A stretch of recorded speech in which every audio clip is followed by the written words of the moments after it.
Hi there, I'm Chris. Yep, that's me, and I'll be guiding you through this.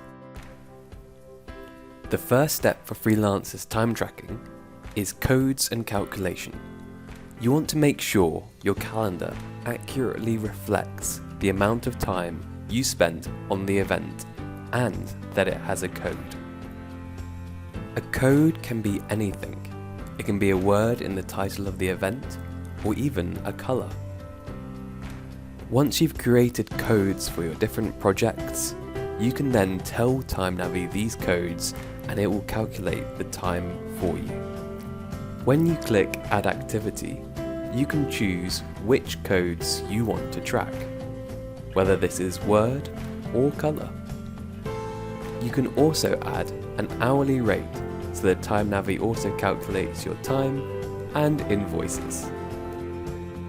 This will then show up in both the TimeNavi dashboard and in your Google Calendar. You can see the money you've made or are going to make over any time period, whether it's week, month, or year. Just change the time frame. We're making it as easy as possible for you to calculate your time and invoices.